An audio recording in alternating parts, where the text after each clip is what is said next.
I met the librarian who tried to save time. I shouldn't have been there.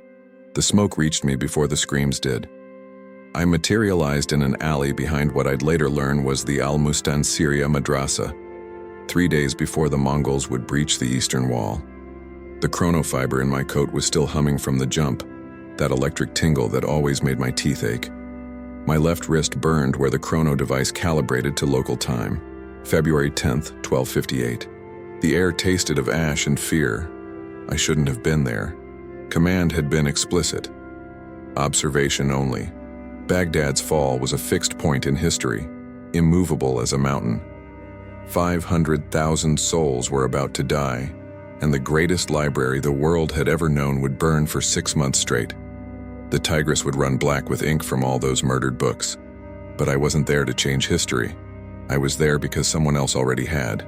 3 weeks ago, our temporal monitors detected an anomaly. Someone had traveled to Baghdad 1258 and hadn't come back. Worse, they'd done something, we didn't know what, that created ripples in the timeline. Small ones, barely detectable but growing. Command needed eyes on the ground. Someone who could identify the interference and eliminate it before it cascaded into something that could unravel everything. That someone was me. Nikola Brown, Chrononaut grade 7, 32 years old, and apparently the only idiot willing to jump into a siege that would make hell look like a vacation. The alley stank of human waste and rotting vegetables. Somewhere close, a woman was weeping. I adjusted my coat, brown leather, chronofiber reinforced, designed to pass for expensive foreign attire in most medieval contexts, and checked my supplies. The chrono device on my wrist was locked. I couldn't jump back until I'd completed the mission or the emergency window opened in 72 hours. 3 days. That's all I had to find whoever was here. Stop whatever they were doing, and get out before the Mongols turned this jewel of civilization into a graveyard.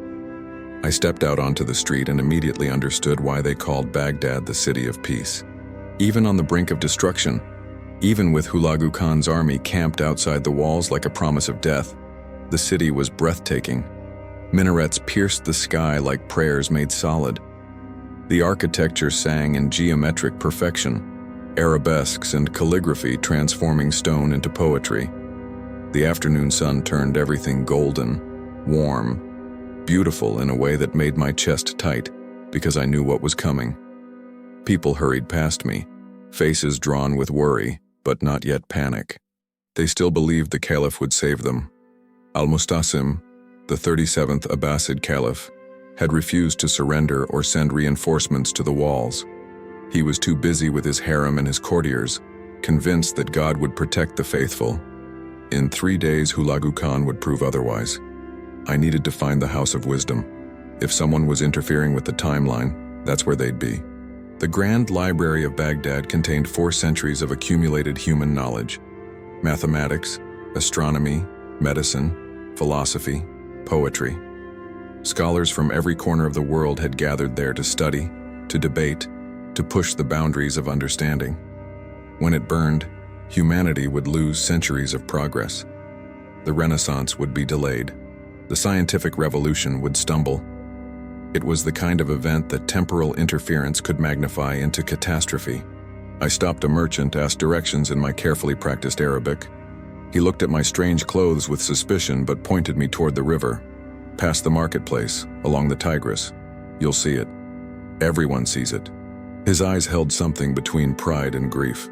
Soon, perhaps no one will see it again. The marketplace was chaos. People were panic buying, hoarding food and water. Prices had tripled. Arguments erupted and dissolved like smoke. Children clung to their mothers' robes.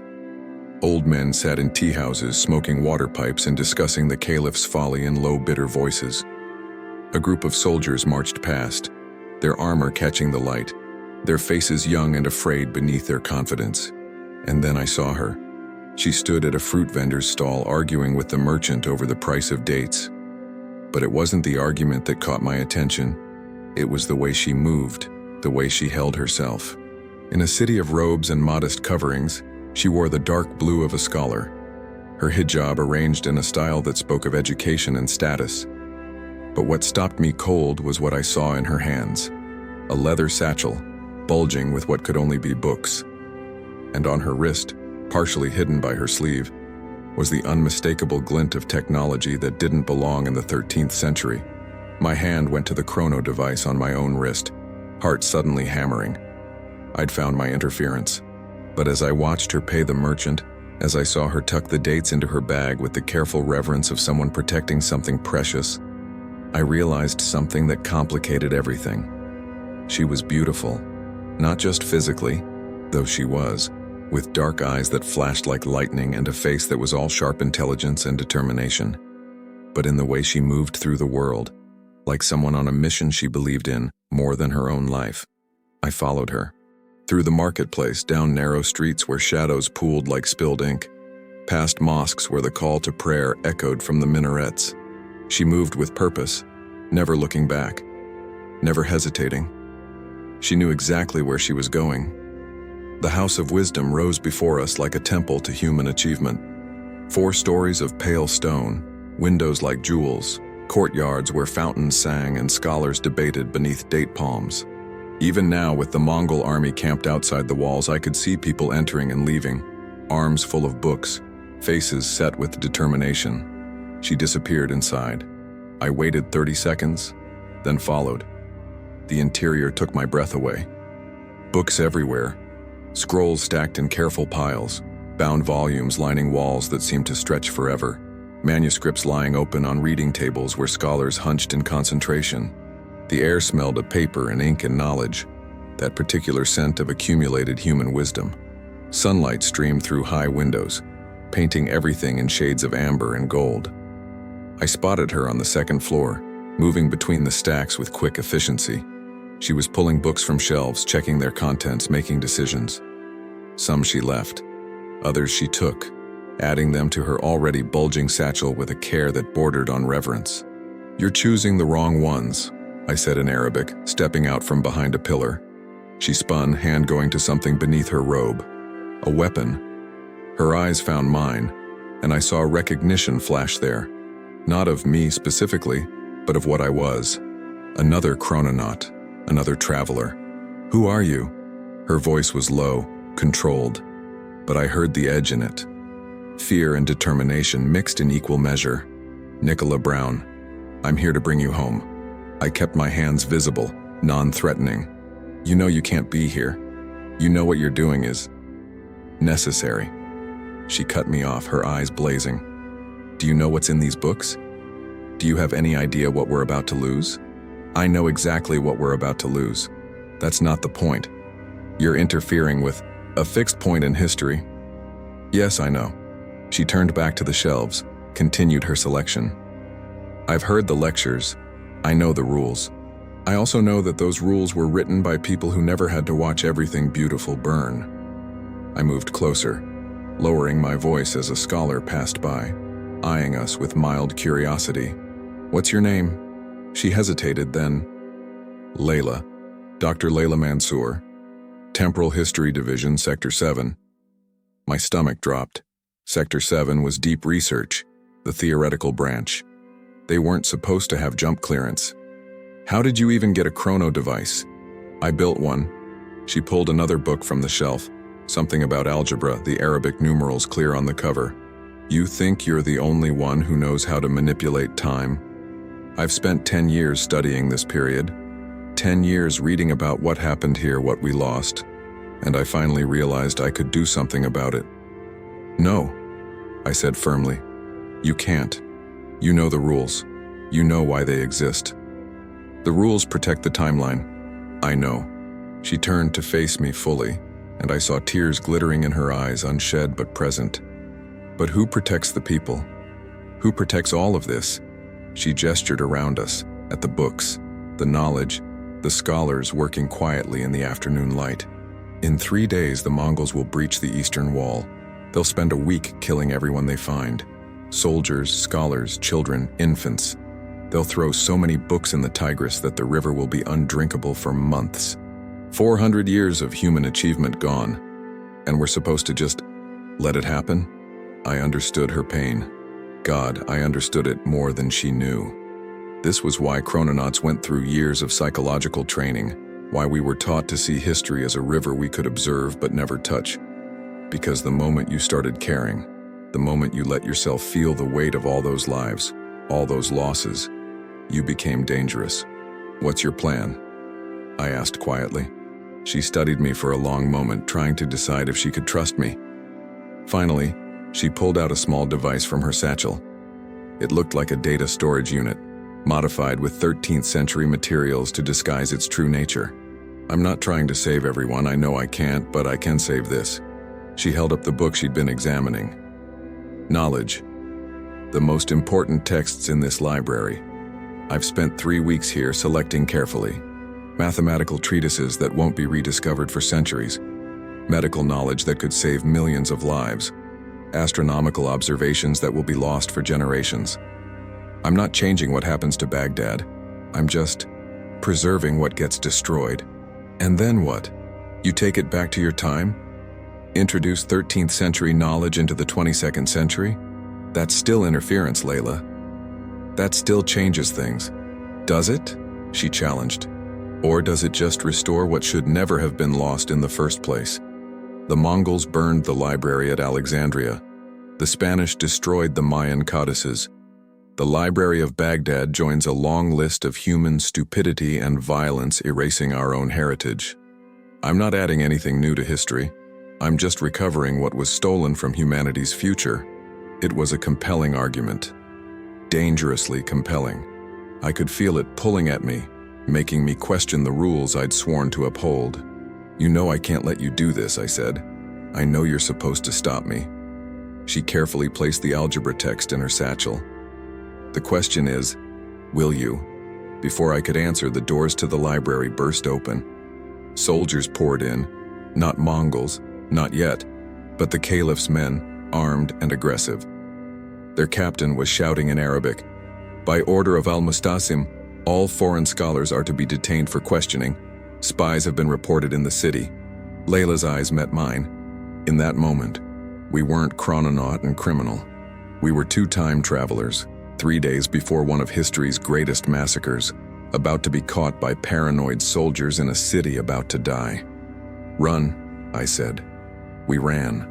Through the stacks, Layla clutching her precious satchel, me grabbing her arm to pull her down a side corridor.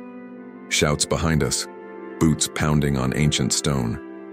We burst through a door into a courtyard, startling a group of scholars debating under a date palm. An arrow whistled past my ear. Someone was taking this seriously. "This way." Layla yanked me toward a wall where vines provided handholds. She climbed like she'd done it before, and I followed, my chronofiber coat protecting me from the worst of the thorns. We dropped down into an alley on the other side, landed hard, kept running. Baghdad unfolded around us in a maze of narrow streets and sudden courtyards. Layla led, and I realized she knew this city better than I did. She'd spent 3 weeks here, learning its rhythms, its secrets.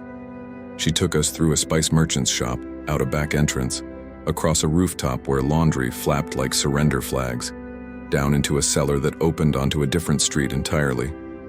When we finally stopped, we were in a small house near the eastern wall. I could hear the Mongol siege engines in the distance, a rhythmic pounding that promised inevitable destruction. Layla locked the door, drew the curtains, finally let herself breathe. "This is my safe house," she said, still clutching the satchel. "They won't find us here." The house was simple. A main room with cushions and low tables, a small cooking area, a sleeping alcove screened by a curtain. But it was filled with books, stacks of them, piled carefully against every wall. Hundreds of texts, maybe thousands, all saved from the library. "Layla," I said slowly, looking around. "What have you done?" She set down her satchel and began unpacking the books she'd just acquired, adding them to the stacks. "What I had to. I've been here 3 weeks, Nikola. Every day I go to the library. I select texts based on historical importance, uniqueness, the likelihood they'll be lost forever. I scan them into my data storage, then return them before anyone notices they're missing. The ones I took today are different. They're too valuable to risk leaving until the last moment." "You've been scanning books for 3 weeks. I tried to process it. "That's how many texts?" 2,347. She said it with pride. "Complete scans, high resolution, cross-referenced with historical records to confirm their importance. When I return to my time, humanity will have access to knowledge we thought was lost forever. I should have been appalled. I should have been thinking about timeline corruption, about butterfly effects, about all the ways this could cascade into disaster. Instead, I found myself thinking about those 2,347 books and all the lives they might save, all the progress they might enable. The soldiers, I said instead, the Caliph's men, they'll be looking for us now. I know. She looked at me and I saw exhaustion in her eyes, the kind that comes from carrying an impossible burden for too long. I wasn't planning on being here when the Mongols arrived. My jump window opens in 2 days. I just need to survive until then, finish my scans and go home. 2 days, I said. The Mongols breached the walls in 3. I know. We stood there in the dimness of her safe house, surrounded by books, listening to the distant thunder of siege engines. Outside, Baghdad was living its last days, but inside this small room we'd created a pocket of preserved time, a bubble where knowledge might survive. Why did you help me? Layla asked quietly. Back at the library, you could have let them take me. I didn't have a good answer, or maybe I had too many answers, because she reminded me why I'd become a chrononaut in the first place, not to preserve some abstract timeline, but because history mattered, because human lives and human achievement deserve to be witnessed, remembered, honored, because sometimes the rules we follow blind us to the reasons we made them. I don't know, I said honestly. Maybe because you're right. Maybe because watching everything burn without trying to save something feels wrong. Maybe because I'm a fool who makes bad decisions. She smiled just a little. You're not a fool. You're a chrononaut who's starting to question whether observation is enough. The evening call to prayer echoed across the city, beautiful and mournful. We both fell silent, listening. In 48 hours, many of those voices would be stilled forever. Tell me about the books, I said. Tell me what's worth saving. Her face lit up, and for the next hour I listened to her describe the treasures she'd found. Al-Khwarizmi's complete works on algebra, texts that laid the foundation for modern mathematics. Ibn al-Haytham's experiments with optics, centuries ahead of European understanding of light. Al-Zahrawi's surgical techniques with diagrams showing procedures that wouldn't be reinvented until the Renaissance. Poetry by writers whose names had been lost to time but whose words deserved to echo through the centuries. As she talked, I watched her hands move, expressive and careful. I watched the passion in her eyes, the way she held each book like it was sacred. And I realized with a feeling like falling that I was in trouble. The kind of trouble that had nothing to do with temporal violations and everything to do with the dangerous attraction growing between us in that small house, while the world prepared to end. You're staring, she said, catching me. You're remarkable, I replied, not bothering to deny it. She set down the book she was holding, something about astronomy, star charts drawn with stunning precision. This is a bad idea. What is? This. Us. Whatever's happening here. But her eyes said she felt it too, that pull, that electricity in the air between us. We're colleagues, sort of, from different centuries, in a city about to be destroyed. And I'm technically a criminal. Technically, I agreed. But you know what? I've followed the rules my entire career. I've watched history unfold without interfering, without touching, without letting myself feel anything about the people I observe. And right now, in this moment, I don't care about the rules. I crossed the room. She stood and we were close enough that I could see gold flecks in her dark eyes, close enough to smell the ink on her hands, the dust from ancient books. Nikola, she whispered, if we do this, if we let this happen, it makes everything more complicated. I know. We might both be stuck here. My jump window is tight. Yours too, probably. If something goes wrong, I know. And if we survive, if we both make it back, I'll be arrested for temporal violation. They might lock me up, erase my memory, strip my credentials. I kissed her. Not gentle, not careful, but with all the pent-up emotion of watching her risk everything for something she believed in, of recognizing in her the same idealism I'd been taught to suppress. She responded immediately, her hands fisting in my coat, pulling me closer. When we finally broke apart, both breathing hard, she laughed, a sound like light breaking through clouds. That was definitely against protocol. So is saving 2,347 books from the destruction of Baghdad. I touched her face, traced the line of her jaw. I think we're both beyond protocol now. The night unfolded around us with an urgency born of knowing our time was limited. We made love on cushions surrounded by books, and it felt like a rebellion, like a declaration that life and love and connection mattered even in the face of inevitable destruction. Especially then. Afterward, we lay tangled together, her head on my chest, my fingers tracing patterns on her shoulder. Outside, the city slept, but I could still hear the siege engines. The Mongols never rested. "Tell me about your time," she said softly. "What's the future like?" I thought about how to answer. Different. We've solved a lot of problems your era struggles with. Disease, hunger, energy. But we've created new ones. We've become so focused on preserving the past that we've forgotten how to build the future. That's why the rules are so strict. We're afraid that changing anything will make things worse. And you think they're right? I don't know anymore. 3 days ago, I would have said yes without hesitation. Now, I looked around at all those saved books, at her lying in my arms, at the life we'd both chosen to live instead of just observe. Now I think maybe we've confused caution with cowardice. She was quiet for a moment then. "If I make it back with these scans, they'll arrest me, you know that. If you make it back, you'll have saved knowledge that would have been lost forever. That has to count for something. Does it count for you?" She propped herself up, looked at me directly. "Will you report me? Will you try to stop me when my jump window opens?" It was the question I'd been avoiding. I was here on a mission. Identify the interference, eliminate it, return home. Letting Layla escape with those scans violated everything I'd been trained to do. But stopping her, erasing all her work, condemning those books to oblivion, I don't know, I said honestly. "Ask me when the moment comes." She nodded, accepting that. Fair enough. We spent the night like that, talking and making love and talking some more, as if we could hold back the dawn through sheer will. She told me about growing up in a future where history was viewed through screens, sanitized and distant. About the moment she'd read about Baghdad's fall and felt something break inside her. About the years she'd spent planning this, knowing it might destroy her career, her life, but unable to let it go. I told her about my own journey into the Chrononauts, about the missions I'd run, the things I'd seen, about the loneliness of being a witness to history but never a participant, about how somewhere along the way I'd forgotten why any of it mattered. When morning came, gray and cold, we both knew what we had to do. 2 more days, Layla said, pulling on her scholar's robe. I need to get as many more texts as possible.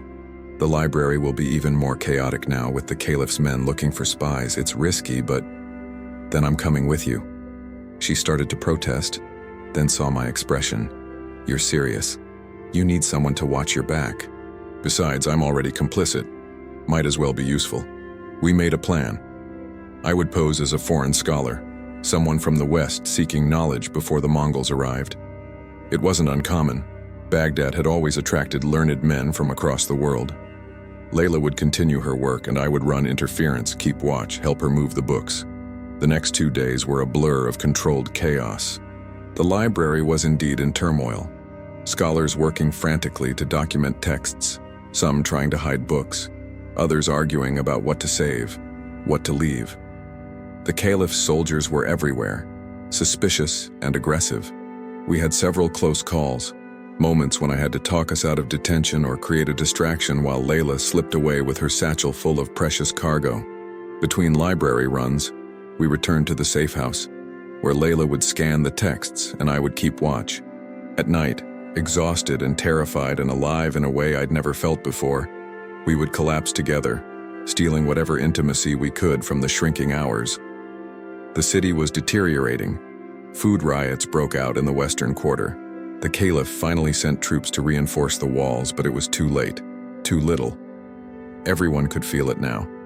The city was dying, and there was nothing anyone could do to stop it. On the evening of the second day, we were back at the House of Wisdom when it happened. The Mongols launched a night assault on the eastern wall. The attack was fierce, sustained, designed to test the defenses. Arrows fell like rain. Siege engines hurled stones that crashed into buildings with sounds like thunder. The whole city shook. "They're coming early," Layla said, her face pale. "This isn't supposed to happen until tomorrow." "History isn't always precise," I said, but my stomach was tight with fear. "We need to go. Now." We grabbed what we could, Layla prioritizing the most unique texts, the ones that existed nowhere else in the world. Around us, scholars were fleeing, books spilling from their arms as they ran. I saw an old man, must have been 80, carefully carrying a single manuscript like it was his child. I saw a young woman weeping as she tried to decide which texts to save. I saw the curator of the library standing in the center of the main hall, surrounded by 4 centuries of knowledge, looking like a captain going down with his ship. "We have to help them," Layla said, looking at the panicked scholars. "We can't just—" An explosion rocked the building. Part of the roof collapsed, sending debris and dust cascading down. Fire had broken out somewhere. I could smell smoke, see the orange glow. "Move!" I grabbed Layla's arm, pulled her toward the exit. Behind us I heard screams, the crack of breaking wood, the roar of spreading flames. We emerged into a city at war. The eastern wall had been breached. Mongol warriors were pouring through and the slaughter had begun. The streets ran with blood. Buildings burned. Everywhere people were running, screaming, dying. "This way!" I navigated us through the chaos, using my chrono device to map the safest route back to Layla's safe house. But safe was a relative term now. Nowhere in Baghdad was safe anymore. We saw things that would haunt me forever. A mother shot with an arrow while shielding her child. An old scholar cut down while clutching a book. Soldiers fighting desperately, hopelessly, against an enemy that vastly outnumbered them. The Mongols were methodical in their destruction, efficient in their killing. We made it back to the safe house, barricaded the door. Layla was shaking, her scholar's robe torn and bloodied from where we'd crawled through rubble. "Check your jump window," I said. "We need to get you out now." She looked at her chrono device, and her face went white. "It's not opening. Something's wrong with the temporal field. The violence, the chaos. It's creating interference." I checked mine. Same problem.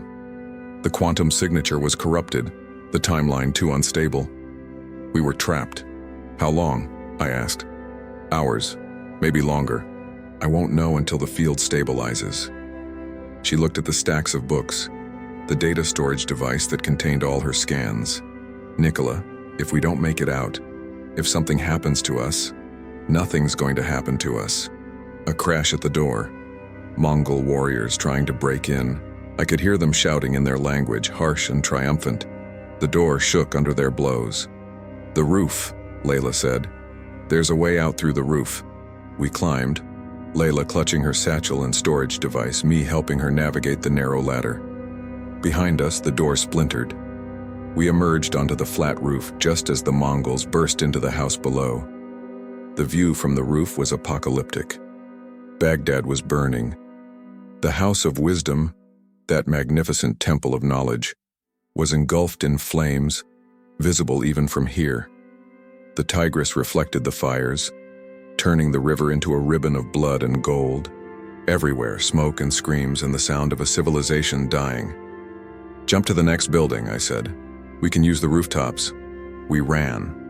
From roof to roof, jumping gaps that would have terrified me in any other circumstance. But fear for Layla's life made me fearless. Behind us, the Mongols gave chase, but they were weighed down by armor, by weapons. We were desperate and light and fighting for something beyond our own survival. We finally lost them in the warren of buildings near the river. Found an abandoned warehouse where we could hide, catch our breath. Layla checked her chrono device again. "It's stabilizing," she said. 20 minutes, maybe less. 20 minutes until she could jump. 20 minutes until she would return to her time, carrying knowledge that had been lost for centuries. 20 minutes until I would have to decide what to do.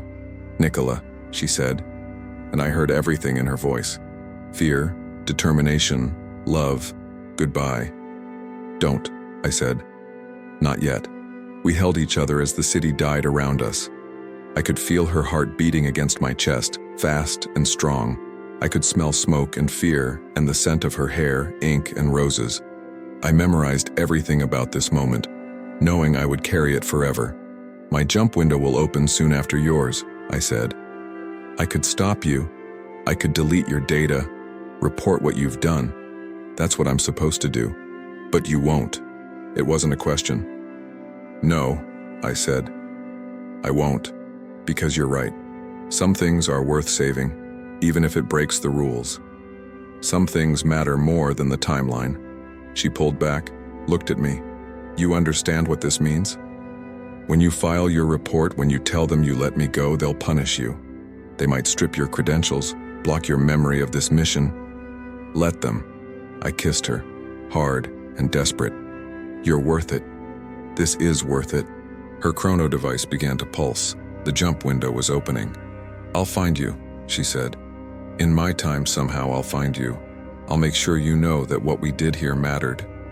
I already know. She activated the device. The air around her began to shimmer, that telltale distortion that meant the quantum field was engaging. She had seconds. The books, she said, holding up the storage device. 2,347 texts. Knowledge that would have been lost. We saved them, Nikola. We changed something. We did. I touched her face one last time. Now go. Get out of here. Make sure those books reach people who need them. She smiled, tears streaming down her face. I love you. I know it's insane. I know we only had 3 days, but I do. I love you. I love you too. The quantum field collapsed around her, and she was gone. The space where she'd stood was empty, just air and dust and the ghost of her presence. I stood there for a long moment, feeling the weight of what we'd done, what I'd allowed to happen. Then I checked my own chrono device. My jump window would open in 15 minutes. I could have spent that time hiding, waiting for the timer to count down. Instead, I walked back outside into the dying city. I needed to witness this, to carry it with me. This was the cost of what Layla and I had done. Not to the timeline, but to my soul. I would remember Baghdad's fall. I would remember the price of knowledge, the cost of civilization, the weight of 2,347 books. I saw the Tigris running black with ink. I saw bodies in the streets. I saw the House of Wisdom reduced to ash. I saw Hulagu Khan's warriors celebrating their victory over a city that had once been the intellectual heart of the world. And I saw one old scholar, somehow still alive, sitting in the ruins of a library with a single book in his lap. He was reading it aloud, voice cracking with emotion, determined that someone, even if only the uncaring sky, would hear these words one more time before they were lost forever. I sat down next to him. I didn't understand all the Arabic, but I understood the importance. We sat together in the ruins, two readers keeping vigil over dying knowledge, until my chrono device signaled that my window was open. Go with God, the old scholar said, seeing my strange device. And remember us? Always, I promised. I activated the jump. The quantum field engaged and Baghdad disappeared, replaced by the sterile white of the debriefing chamber. I was home. Safe. 21st century sterile and climate-controlled and utterly disconnected from the blood and smoke and desperate humanity I just left behind. The debriefing took hours. I told them everything.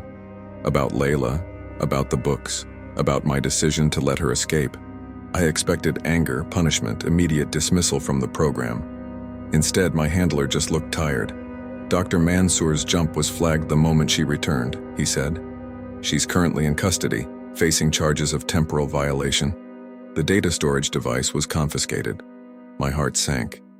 And the scans? Being analyzed to determine the extent of the timeline corruption? He paused. Though preliminary reports suggest the impact is minimal, the knowledge she recovered was lost in our timeline, so reintroducing it doesn't create a paradox so much as restore a broken thread. What will happen to her? That's above my pay grade. He stood, signaling the debriefing was over. But between you and me, Brown, there are people in the organization who think maybe, just maybe, we've been too rigid about non-interference. Watching civilizations burn without trying to save anything, it takes a toll. Doctor, Mansour's case is forcing a review of the protocols. I nodded, not trusting myself to speak. 3 months later, I received a message. It was routed through official channels, sanitized and monitored. but unmistakably from Layla. The message was brief. The books are being released, slowly, carefully through academic channels that make them look like recovered manuscripts from private collections. The knowledge will find its way back into the world. You and I changed something, Nikola. Something that mattered. I'm out of custody, though I'll never be allowed to jump again. But I'm free, and the books are free. And somewhere in Baghdad 8 centuries ago, an old scholar read poetry to the sky because we gave him the courage to keep bearing witness. Thank you for that. Thank you for everything. I read the message 100 times, memorized every word. They didn't strip my credentials. Instead, they promoted me to a new division, ethical temporal observation. Apparently, what happened in Baghdad had sparked a revolution in how we thought about chronotics. We were still observers, still bound by rules, but now we were allowed to ask harder questions. When does observation become complicity? When does non-interference become moral cowardice? When is saving something worth the risk of changing everything? I don't have all the answers, but I know that somewhere in our timeline, 2,347 books that should have been lost forever are slowly, carefully making their way back into human knowledge. Mathematical theorems that will advance science, medical techniques that will save lives, poetry that will touch hearts, wisdom that will make us better. And I know that for 3 days in February 1258, in a city on the brink of destruction, I fell in love with a woman brave enough to break the rules for something she believed in. We changed history, not dramatically, not catastrophically, but in small, careful ways that honored the past while serving the future. Sometimes late at night, I think about that old scholar, reading his book to the sky as his world burned around him. I think about all the people who died that day, the knowledge that was still lost despite everything Layla and I did. The weight of it never gets lighter. But I also think about those saved books, about the knowledge flowing back into the world, about the lives that will be better because of what we preserved. And I think about Layla, somewhere in time, knowing that what we did mattered.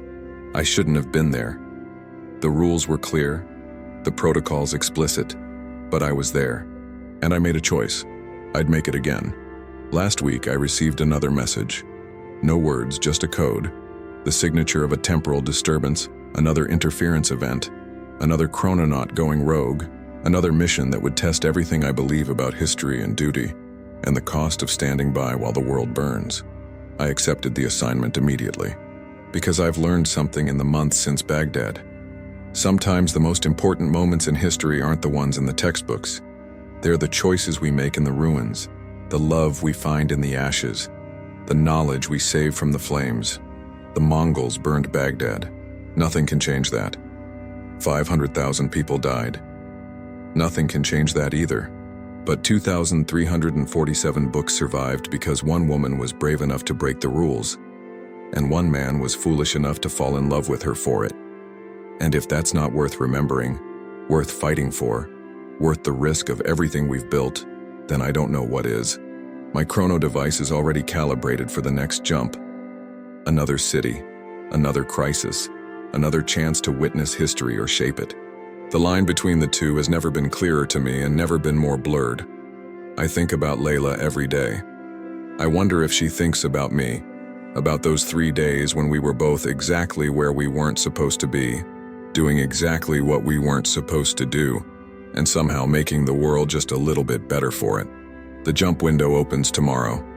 I'm ready.